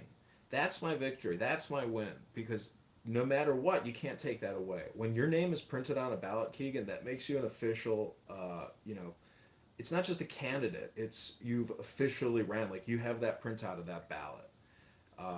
And so, you know, the whole point is this is a branding effort for John Kitover to run in future politics, because the political industrial complex controls all the borrowing and all the spending, all the decisions on all the pensions. Everything is tied up in politicians' compliance to the system. So if you believe that we're going to have to practice austerity in this country and we're going to have to cut pensions, you're going to have to vote for individuals like John Kitover. Because that's the only way you can probably keep this Ponzi scheme going. I think, you know, the sooner we realize that we have an artificial 40% borrowed economy, the sooner the stocks will adjust. Yes, people are going to take hefty losses in the stock market when the government stops passing out free money. You know, Aetna, United Healthcare, Blue Cross Blue Shield, they're going to lay off thousands and their stocks are going to plummet 50%. but the market's going to John, correct. John, when do we start worrying about this campaign fundraiser? He's not going to show. He could be a no-show. When do we start worrying about it? Let me see if he texted us back. Oh, he didn't text us back. I'm going to text him Oh, now. no. Are you available? See, this is the thing is I guess I am kind of wasting your time with my show, but no, I don't believe you were, and I don't think that was your intention at all.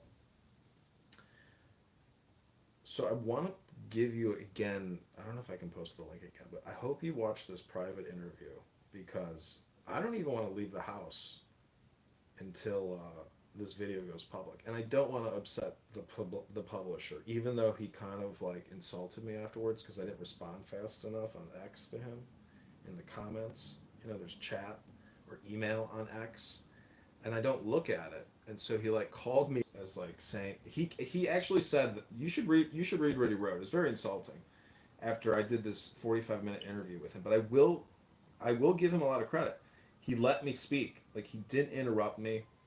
Like he asked me a question and he let me go, you know, for a good couple of minutes. I don't know how I come off. I haven't watched the whole thing. And also the camera angle's kind of bad because I was looking at the Zoom conference call and my primary phone wasn't angled that well, but I filmed it on 13 phones.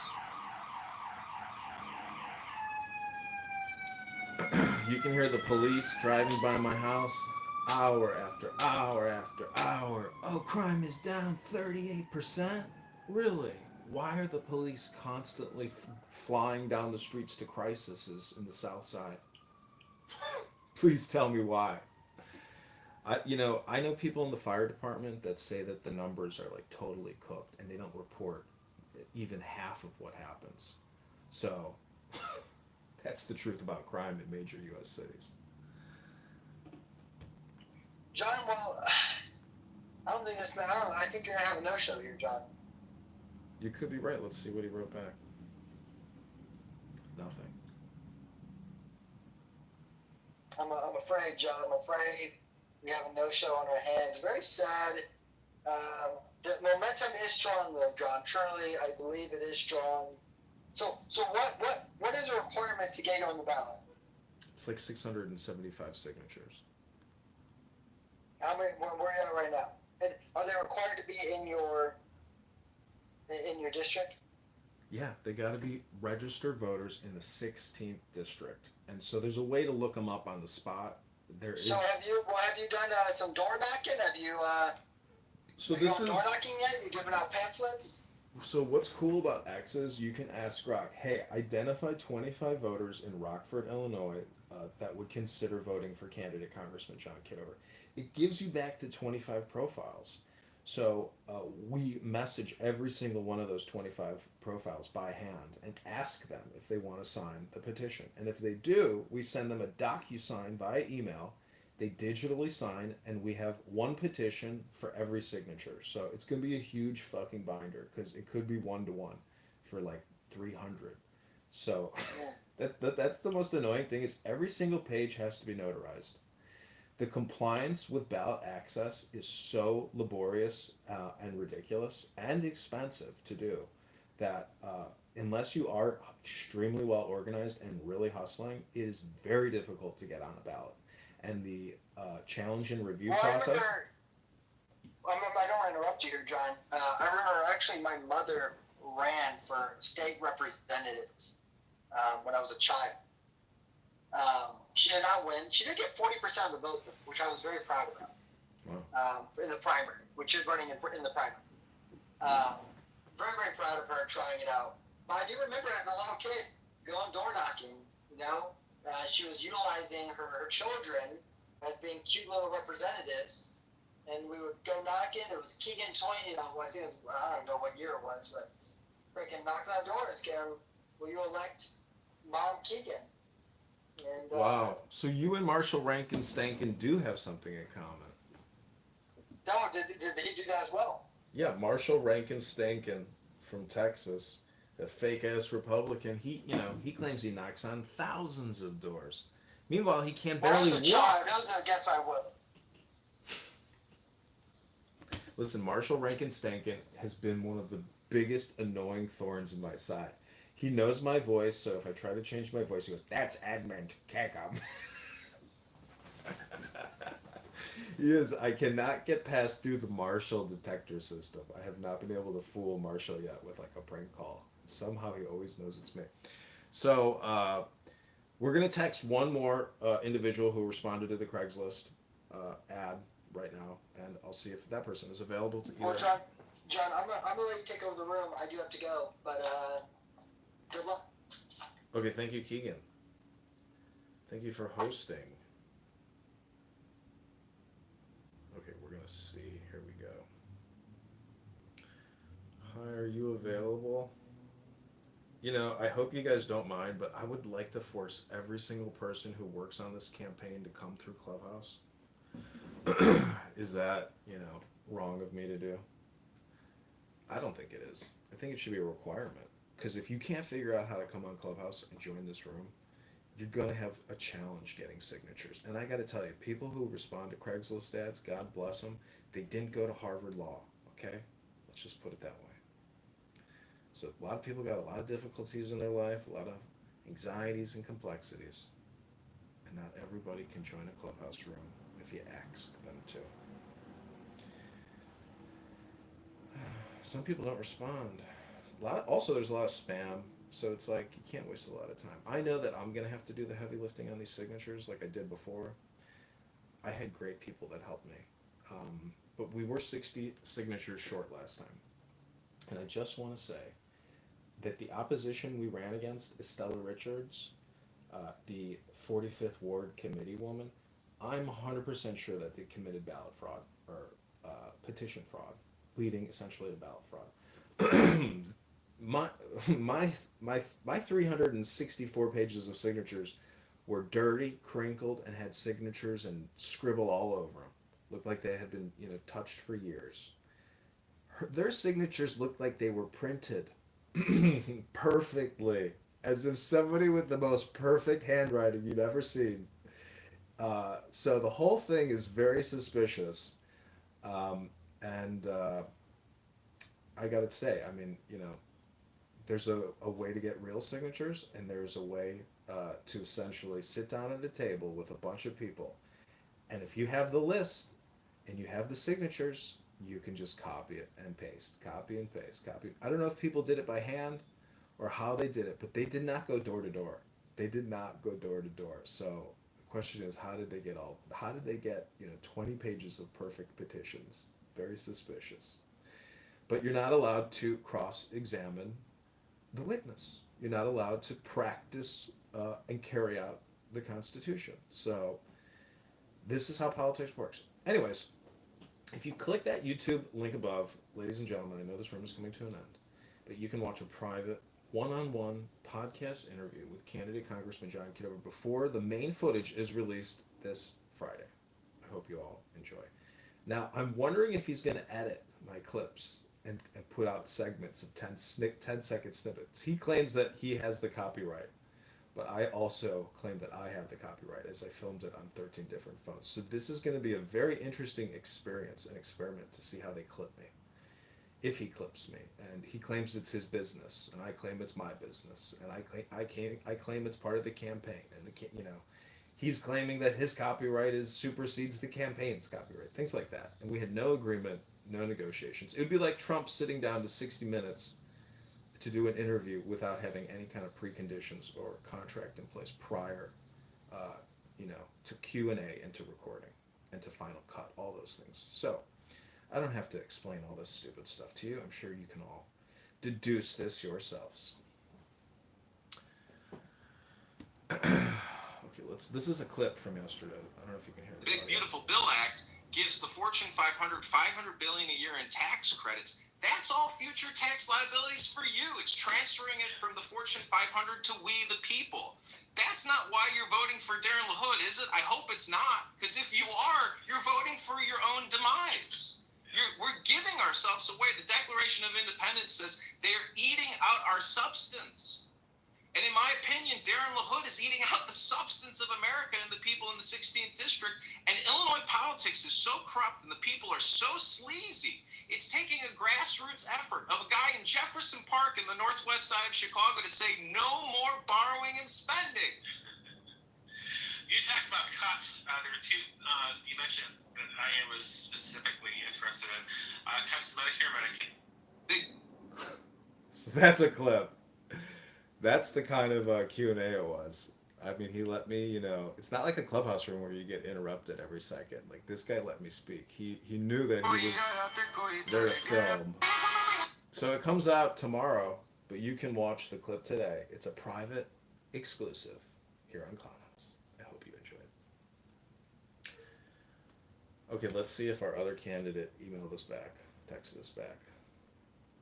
Nope. I think that might have been it.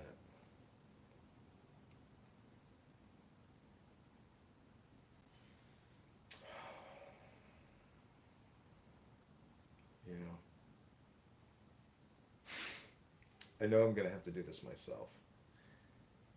But I have people locally that I can drive up there with me that I can compensate who would do a fantastic job. And really sincerely, but I do need to call her and him. Except the thing is, I don't want to have to drive back, and I don't want to spend a night in a hotel room with these people. That's part of the problem on the campaign. Is like it's like going on a work trip with somebody, and we're not going to stay in that same hotel room. I'm sorry, but I'm not sleeping in a hotel room with you. I don't know. So I'm gonna have to get 2 hotel rooms, which is just, we can afford it at this point. But we're gonna hit Rockford first, and then we're gonna go to Peoria, and those 2 towns should be enough to get us signatures. And I have to do this across a couple weeks.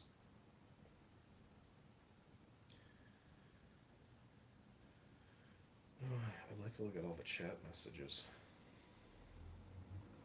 You know what? I need to also get a new Clubhouse Anonymous account, because this is my only current Clubhouse account. So I need to go to like reaction rooms. I'm gonna have to do that probably. See, this is how I need to spend my time, and I need to find people to get me signatures on the street. Okay, so we're gonna create a new Clubhouse Anonymous live. I'm gonna change the title. I don't know, we'll just let this one sit for a minute. It's too much work right now. All right. Which phone am I going to put it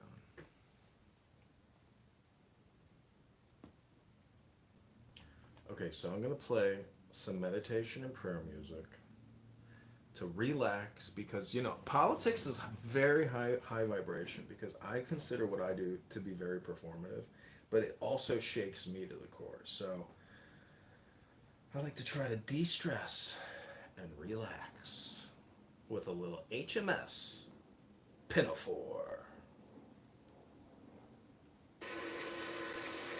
But first, a video of Brad Stauffenberger slicing potatoes.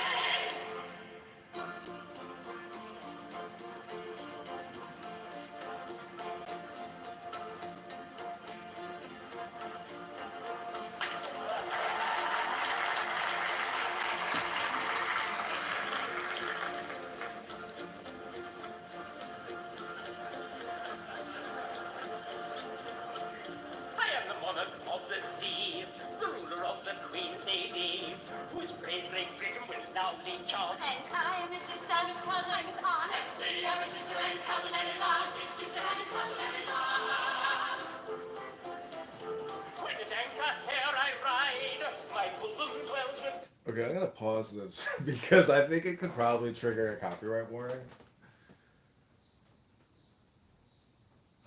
But I think that would be a really funny way to roast Brad Stauffenberger by playing the HMS Pinafore soundtrack and dedicating it to him and management at Children's Texas Hospital.